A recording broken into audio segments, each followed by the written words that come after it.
రథాలు ఎక్కినప్పుడు విశ్వావసు వంశస్థులు ఆ విగ్రహాలని తీసుకుని వచ్చి ఎక్కిస్తున్నప్పుడు అది ఒక పెద్ద ఉత్సవం. అసలు ముగ్గురు బయటికి వస్తూ ఉంటే ఏడాది పాటు గుడిలో ఉన్నవాడు మా కోసమని మేము ఎక్కడ నిలబడినా చూడ్డానికి వీలుగా మా కోసం ఇలా దిగొచ్చి రథంలో వీధిలో నడిచి ఎడుతున్నావా అని ఆనంద తన్మయత్వంతో చూస్తారట. ఈశ్వర, మీకన్నా గొప్పవాడెవడు లేడు. మీ గుర్రానికి రథాలు పెట్టకముందే ఈ ప్రాంతానికే రాజునైన నేను రాజులకు రాజువైన నిన్ను సేవిస్తానని పూరీ మహారాజు గారు వచ్చి బంగారు చీపురు పట్టుకొని రథం చుట్టూ రథంలోనూ తుడిచి కస్తూరి కళాపి చల్లుతారు. చల్లిన తర్వాత పూరీ శంకరాచార్యులు వారు వస్తారు. శంకర భగవత్పాదులు 4 దిక్కుల 4 పీఠములు ఉంచారు. తూర్పున జగన్నాథులో గోవర్ధన పీఠములు, పడమర తాళకలో కాళికా పీఠము, ఉత్తరమన బదరికాశ్రమములో జ్యోతి పీఠము, దక్షిణమన శృంగగిరిలో శారదాపీఠము, కాంచీపురంలో కామకోటి పీఠము. 4 దిక్కుల 4 పీఠములు కాంచీపీఠము. ఇందులో జగన్నాథుడు ఆ రథం ఎక్కినప్పుడు సాక్షాత్తు పూరీ మహారాజు గారే వచ్చి కస్తూరి కళాపి చెల్లి బంగారు చీపురుతో తుడుస్తాడు. తుడిచిన తర్వాత పూరీ శంకరాచార్యులు వారు వచ్చి 3 రథాలలోనూ ప్రథమ పూజ చేస్తారు. మొట్టమొదట శంకరులే ఆ శంకర భగవత్పాదుల పీఠ పరంపరలో వచ్చిన పూరీ పీఠాధిపతులు వచ్చి పూజ చేసిన తర్వాత దారు అశ్వములను అంటే ఆ గుర్రములను కడతారు. కట్టిన తరువాత రథాలు బయలుదేరాలి. మీరు ఎంత దూరంలో ఉండండి మీకు రథం కనబడుతుంది. ఎందుకనంటే 44.2 అడుగుల ఎత్తు జగన్నాథుడి రథం, 43.2 అడుగుల ఎత్తు బలభద్రుడి రథం, 42.2 అడుగుల ఎత్తు సుభద్ర రథం. అంటే ఇంచుమించు 4 అంతస్తుల మేడ ఎలా ఉంటుందో అలా ఉంటుంది. మాకు సరిగ్గా కనపడలేదండి అని అనకుండా ఉండడానికి రథాలు కూడా ఎవరిది ఏ రథమో తెలుస్తుంది. అలా తెలిసేటట్టుగా ఎరుపు పసుపు వస్త్రములు చుట్టబడి ఉంటే అది జగన్నాథుడి రథం, ఎరుపు ఆకుపచ్చ బట్టలు చుట్టబడి ఉంటే అది బలభద్రుడి రథం, ఎరుపు నలుపు బట్టలు చుట్టబడి ఉంటే అది సుభద్ర రథం. సుభద్ర రథంలోకి సుదర్శనుడు కూడా ఎక్కుతాడు.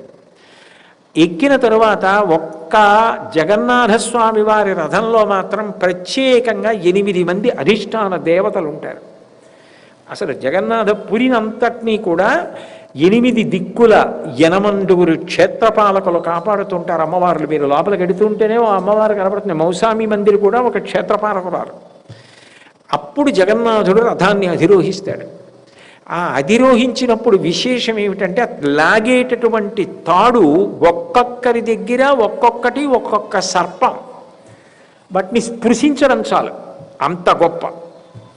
ఎందుచేతనంటే జగన్నాథుడి యొక్క రథాన్ని లాగడానికి వాడేటటువంటి 250 అడుగుల పొడుగుండేటటువంటి తాడు శంఖచూడ సర్పం. మీరు మహాభారతం ఆదిపర్వం చదివితే ఒక్కొక్క సర్పం నాగదేవత ఎంత గొప్పదో అర్థం అవుతుంది. అటువంటి శంఖచూడ సర్పం ఆవాహన చెయ్యబడి ఆయన రథానికి కట్టబడి ఉంటుంది. అట్లాగే బలభద్రుడి యొక్క రథానికి వాసుకి అరిది తపో విభూతి యమరారుల బాధలనందకుండగా వరగులనెల్లగాచిన మహోరగ నాయకుండానమత్సురాతురమకటగ్రరత్త రుచి శోభిత పాదునకు అద్రినందనేశ్వరునకు భూషణంబైన వాసుకి మాకు ప్రసన్నుడయ్యడు అంటాడు ఆదిపర్వంలో నన్నయ్య గారు. మందర పర్వతానికి చుట్టి క్షీరసాగర మథనంలో ఉపయోగింపబడిన వాసుకి ఆవాహన చేయబడి బలభద్రుడి యొక్క రథానికి తాడుగా ఉంటుంది. అట్లాగే స్వర్ణచూడ సర్పమనబడేటటువంటిది సుభద్ర యొక్క రథానికి తాడుగా ఉంటుంది. అంటే వాటిని స్పృశించడమే, ఆ ఆవాహన చేయబడిన తాళ్ళని స్పృశించడం అంత గొప్ప. అటువంటి ఆవాహన చేసినటువంటి తాళ్ళు కడతారు. ప్రతి రథానికి పైన కలశలు ఉంటాయి. ఒక్కొక్క కలశకి ఒక్కొక్క పేరు ఉంటుంది. జగన్నాథుడి యొక్క రథం మీద ఉన్నటువంటి కలశకి త్రైలోక్యమోహిని అని పేరు. బలభద్రుడి యొక్క రథం మీద ఉన్నటువంటి కలశకి ఉన్నని అని పేరు. సుభద్ర యొక్క రథం మీద ఉన్న కలశకి నాదాంబ అని పేరు, నాదాంబిక అని పేరు ఆ కలశకి. జగన్నాథుడు వెళ్ళేటటువంటి రథాన్ని తోలేటటువంటి సారథి దారుకుడు. కృష్ణ పరమాత్మ యొక్క సారథి దారుకుడు. కృష్ణ పరమాత్మ ఎక్కడికి వెళ్ళాలన్నా దారుకుడిని పిలుస్తాడు. అంత గొప్ప సారథి దారుకుడు. ఆఖరికి సైంధవ సంహారంలో కూడా దారుకుడిని పిలిచి మాట్లాడతాడు. అటువంటి దారుకుడు కృష్ణ పరమాత్మ యొక్క రథసారథ్యం చేస్తాడు. బలభద్రుడికి సాక్షాత్ మాతలి సారథ్యం చేస్తాడు. ఇంద్రుడి యొక్క సారథి బలరాముడికి సారథ్యం చేస్తాడు. సుభద్ర రథానికి అర్జునుడు సారథ్యం చేస్తాడు. కుటుంబ సభ్యుల్లోకి రథం వెళ్తున్నప్పుడు ఇంకొకళ్ళు వస్తారు, అర్జునుడు కూడా వస్తాడు.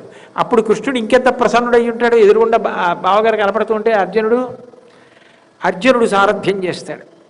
సారథ్యం చేస్తుండగా ఈ రథాలు బయలుదేరుతాయి.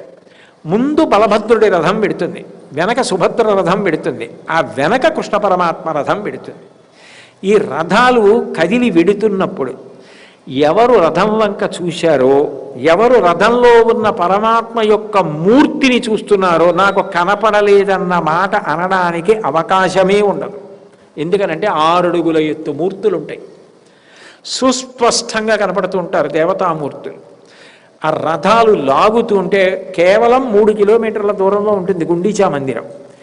లక్షల మంది తరించడానికి జగన్నాథుణ్ణి చూస్తూ తప్పెట్లు, బాకాలు, భజనలు, నృత్యాలు చేస్తూ అది ప్రపంచమే ఆశ్చర్యపోయేటటువంటి ఉత్సవం. బ్రిటిష్ వాళ్ళు తెల్లబోయినటువంటి ఉత్సవం. అంత గొప్ప ఉత్సవం పూరి జగన్నాథ రథోత్సవం అంటే. ఆ రథాన్ని లాగుతున్నప్పుడు ఇన్ని లక్షల మంది నిలబడి ఉంటారు. అంగుళం అంగుళం అంగుళం అంగుళం కదులుతూ వెడుతుంది రథం. నిజానికి ఉదయం దేవాలయంలో పూజలు అయిపోయిన తర్వాత రథం మీదకి తీసుకొస్తారు. రథం చుట్టూ రాజుగారు తుడవడం, శంకరాచార్యులు వారి పూజ చేయడం, గుర్రాలు కట్టడం, బయలుదేరడం ఇంచుమించు మధ్యాహ్నం అవుతుంది. సాయంకాలానికి గుండీచా మందిరం చేరాలి. ఒక్కొక్కసారి సాయంకాలం అయ్యేటప్పటికీ ఇంకా ఎక్కడో గుండీచా మందిరం ఉంటుంది. ఉన్నది 3 కిలోమీటర్లు, వెళ్ళదు రథం, 1 కిలోమీటర్ కూడా వెళ్ళదు. అప్పుడు అక్కడే ఉండిపోతుంది. మూర్తులు కూడా అందులోనే ఉండిపోతాయి. ఆ రోజు రాత్రి అక్కడే పూజలు, అక్కడే నైవేద్యాలు.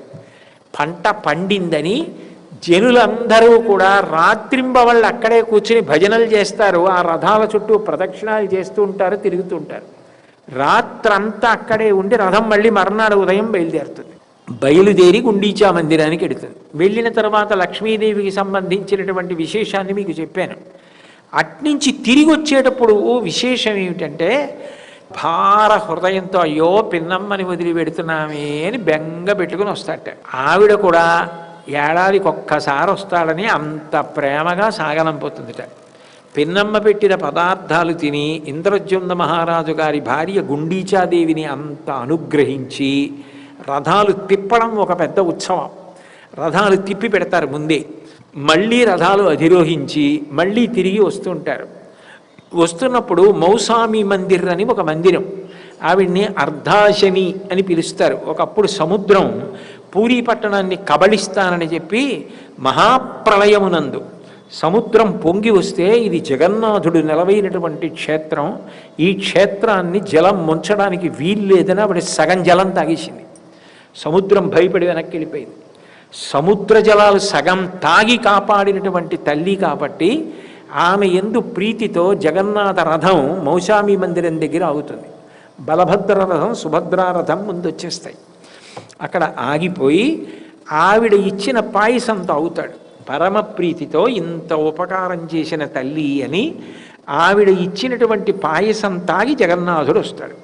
వచ్చిన తర్వాత రథయాత్ర అయిపోయింది అనుకోకండి. జగన్నాథుడి గొప్పతనం ఏమిటో తెలుసా? రథం మీద బయటికి వస్తే కేవలం చూసిన కారణం చేత, కేవలం నమస్కరించిన కారణం చేత, తాడు లాగిన కారణం చేత, లాగకపోయినా దాని కింద పడిపోయి తొక్కిసలాట అయిపోయేటట్టు ప్రవర్తించకుండా ఓ పక్కకి నిలబడి నమస్కారం చేసిన రథస్త్వం కేశవం దృష్ట్యా, రథంలో ఉన్న స్వామిని చూసినంత మాత్రం చేత అంత అనుగ్రహం ఇస్తాడు.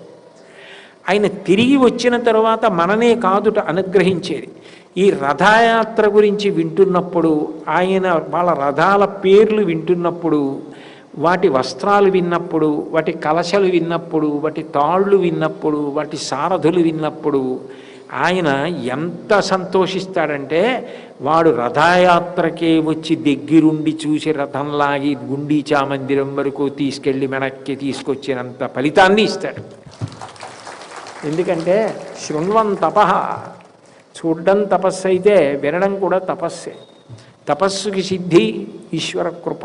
అంతటి దయాశాలి తిరిగి వచ్చిన తరువాత కేవలము నేను మిమ్మల్ని అనుగ్రహించడమే కాదు, మీ పితృదేవతల్ని కూడా అనుగ్రహిస్తాను అని ఏం చేస్తాడంటే, సుగంధ ద్రవ్యములు కలిపినటువంటి మజ్జిగ కుండలు తీసుకొచ్చి జగన్నాథుడి పెదవులకు తగిలేటంత ఎత్తు కలిగినవి పెడతారు. పెడితే ఆయన ఎంగిలి చేస్తాడు, ఆయన తాగుతాడు. ఈ ఎంగిలి చేసినటువంటి సుగంధ ద్రవ్య సహితమైనటువంటి మజ్జిగ భక్తులకి తీర్థంగా ఇవ్వరు. మన పితృదేవతలను ఎవరు తరింపచేస్తారు? మనకి జన్మనిచ్చిన వాళ్ళని.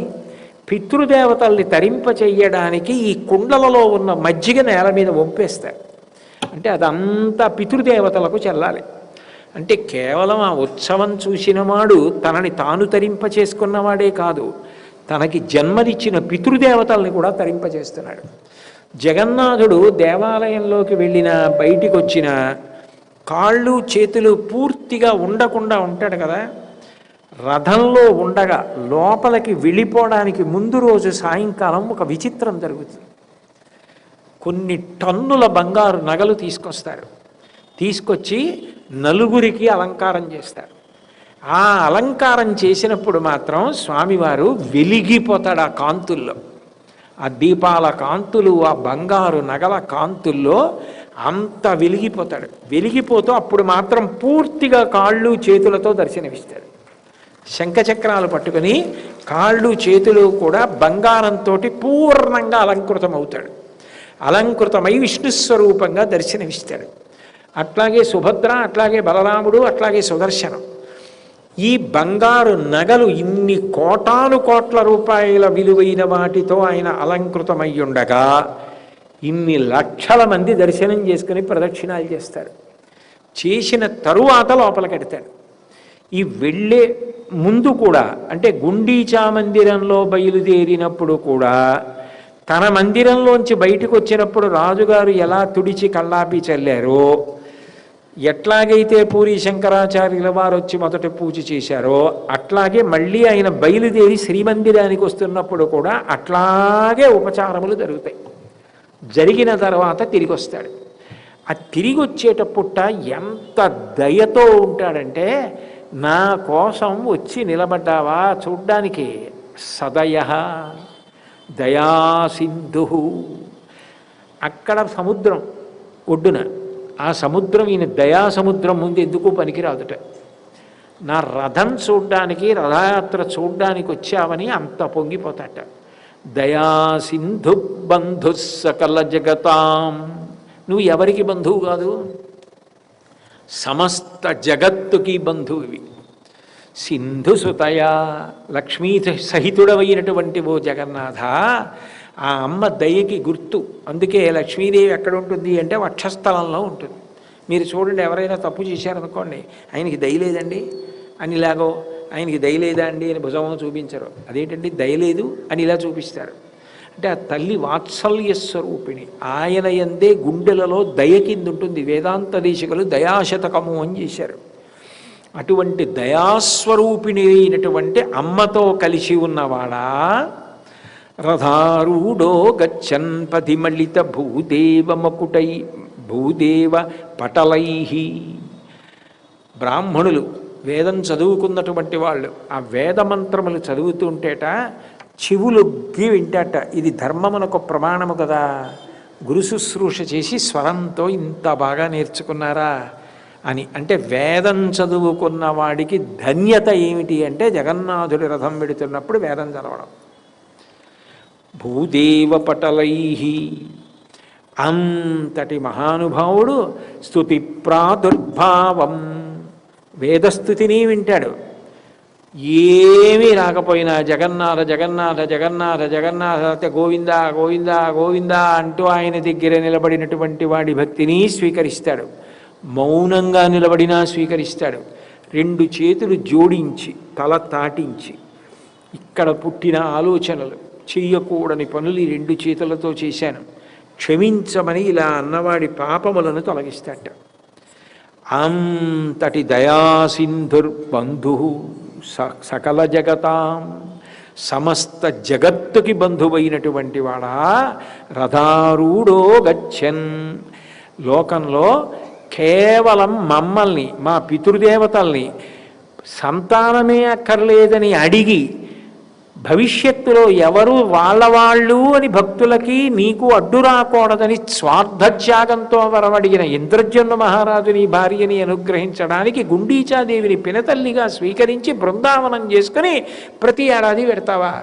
అందుకు ఒక్క ఏడాది కాదు రథోత్సవం, ప్రతి ఏడాది అందుకు ఎడతాడు. ప్రతి ఏడాది అందరిలోకి వచ్చేసి అందరి యందు అంత దయ కురిపిస్తాడు. అందుకని అలా వస్తున్నావా? ఇంత గొప్పదా నీ రథోత్సవం? అది విన్నంత మాత్రం చేత అంత గొప్ప, పేర్లు వింటే అంత గొప్ప. ఇంత అనుగ్రహించావా స్వామి? అటువంటి నువ్వు జగన్నాథస్వామి నయన పదగామి భవతు మే. ఒక్కసారి నా కన్నుల ముందు కనపడవయ్యా, నన్ను అనుగ్రహించవయ్యా అంటారు శంకర భగవత్పాదులు. నిజానికి అది శంకరులా అనవలసింది కాదు. శంకరాచార్యుల వారు శ్లోకాన్ని అలా రాస్తే జగన్నాథుడికి ఎంత దయో శంకర భగవత్పాదులకు అంత దయ. నేను 10 మాటలు జగన్నాథస్వామి నయన పదగామి భవతు మే అన్నాను అనుకోండి, నాకు కనపడతాడా? శంకరాచార్యుల వారికి కనపడమని దాని అర్థం నాకు కనపడమని.